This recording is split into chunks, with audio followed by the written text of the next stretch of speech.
we are excited to finally post our most requested video. First, some background. A British company, American buyers, and an infamous enemy that made a great toy subject. Today, as requested, the Britain's Deetail German Infantry. A total guide, each figure, each vehicle, each playset on Collector Guys. Collector Guys. Clearly, World War II was a global catastrophe. For the British, nearly 500,000 soldiers and civilians perished.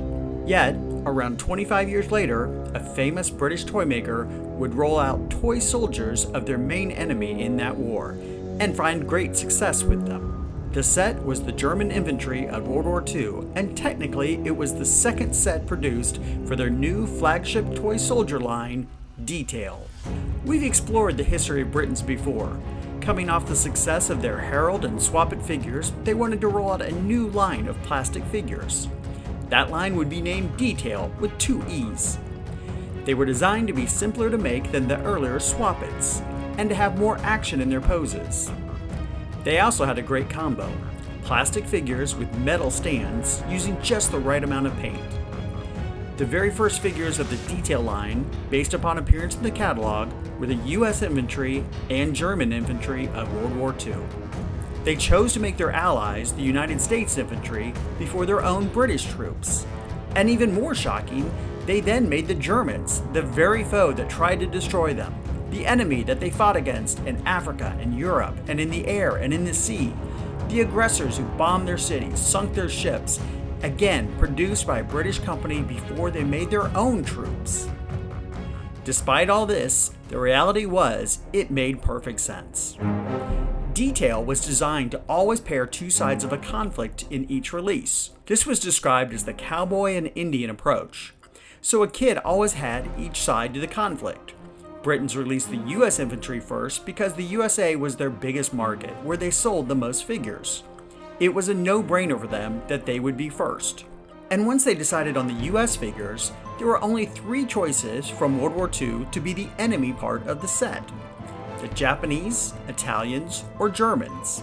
Britons clearly saw no economic reason to make the first of the Axis powers to be knocked out of the war, so Italy was not chosen.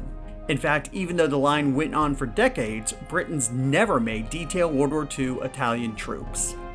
Japanese troops were not seen as strong of a choice, though those figures would eventually appear. It had to be German troops to oppose the Americans.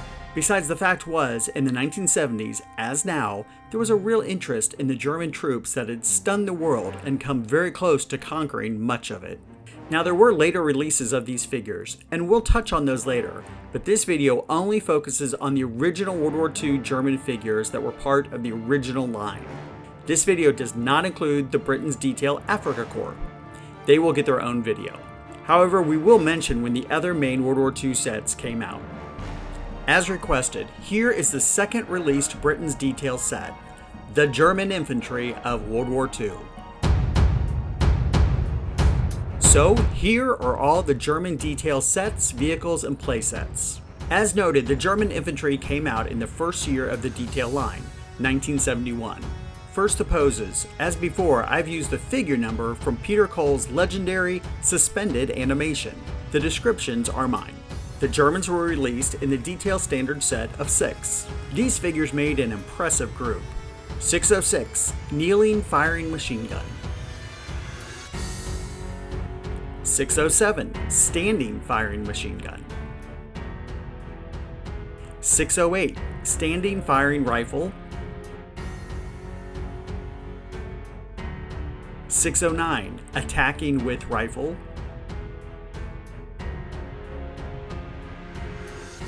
610, Throwing Grenade.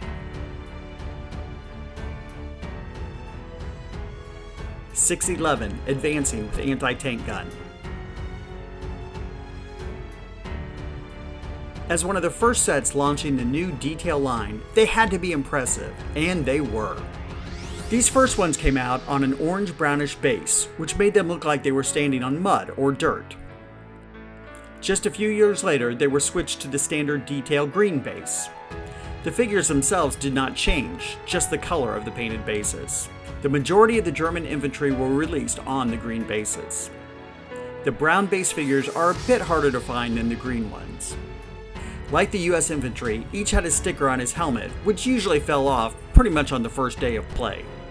Most figures in this video are missing their helmet stickers. The figures themselves are excellent. Britain spared no expense on these figures. They were sculpted by the legendary Ron Cameron, who did most of the detail line. Britain's even used an additional step to give the figures a rough uniform texture, so it was more realistic. Like most detail figures, the plastic is the main color of the figure, with additional colors painted on by hand. The Germans only used 3 painted on colors: black for boots, belt pouches, and for one of the weapons, brown for most of the weapons and the entrenching tool cover, and finally a peachish pink for the flesh on the hands and faces. Britons did not paint faces on the original detail figures. One figure has one extra color, silver for his bayonet. And it wasn't just the infantry. They released a lot of impressive toys to go with them. The German Army motorcycle came out in 1972. The soldier rider comes in the same blue plastic as the German infantry sets. He was sculpted by Cameron. This first figure was only out a few years. In this version, the die-cast metal motorcycle is light gray with a silver engine and exhaust pipes. The rider's gun on his back is either black or light brown and plugs into a hole in his back. Britons changed the motorcycle to a darker gray version and changed the seat to the same tan as the black rifle, and added a matching seat for the passenger. While the figure remained the same, the driver's gun on his back was reversed, so the plastic gun had a loop that fit over a tab on his back, and it only came in tan. The motorcycle itself is made out of die-cast metal. Next came the German Army combination, which would be called a motorcycle with a sidecar in the US. It came out in 1973 and was only available until the early 1980s. For the combination, Britons took the second version of the motorcycle or dispatch rider and added a sidecar and a passenger soldier. The driver figure was not altered, and the new gunner figure was only used for this set. Both are in the same blue plastic as the first 2 infantry sets. Paint additions include black boots, brown gloves, goggles, and silver goggle lenses. Both have the German helmet sticker. Both the motorcycle and sidecar are in the darker gray. The driver's gun on his back is light brown and uses the later gun with a loop to attach to his back. The combination is also made out of die-cast metal. Also in 1973, to support their troops, the German Infantry, Britons provided a mortar and team. The team also was sculpted by Cameron. The die-cast mortar used an internal spring so you could shoot the plastic rounds at the enemy. At first, they came on the orange-brown base, but also switched to the green with the rest of the line. To support your German troops, you could get the German field gun Pak 38. It came out in 1974.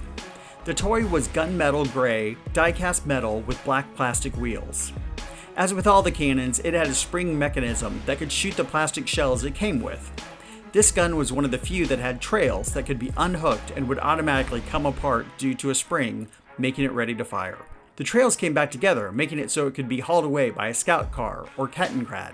The gun was never offered with the crew. The Kettenkrad half-track came out in 1975. It is a motorcycle/tracked vehicle that was used to support the troops in the field in the worst conditions. The Britons version came with 2 figures. It has hidden wheels underneath and is noted it can haul a cannon. The Kettenkrad is made of die-cast metal as well. In 1976, the German scout car came out. This was based on the German Kübelwagen, which was an all-terrain utility vehicle used by the German military. This was a combination of die-cast metal and plastic. In the detail line, the German scout car served as a counter to the British armored car, Land Rover, and American Jeep. It comes with a driver and a gunner. Both were original figures and were sculpted by Silman. The model is painted gunmetal gray with a green underneath for the wheel wells and interior. Black and white German military cross stickers are on the front doors of each side. The machine gun operated by the gunner in back looks to be the famous MG-42. The first version came with green wheels and rubbery black tires. Later it was changed to white wheels. The Kübelwagen scout car comes with a built-in towing hook. and some sets even came with the Pak-38 field gun. Britons never made tanks for their detail figures. Now back to the other World War II sets in the line. Britons did finally release the British Infantry of World War II in 1973. At that time, the Germans were moved to sets with the British Infantry. They became the British enemy in box sets.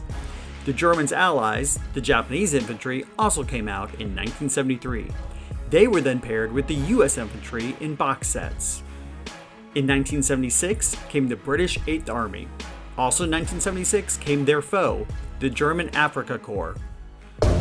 Then in 1977, Britons did something slightly shocking.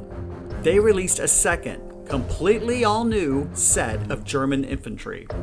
Again, consider that a British toy company produced two original sets of one of the World War II forces, and it was their enemy that they fought so hard to defeat.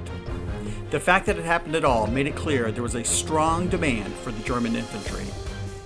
This new set of Germans replaced the Japanese, who were removed from the available figures.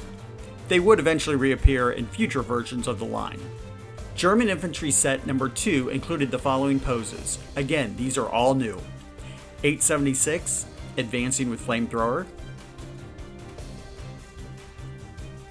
877, marching with rifle. 878, officer with map.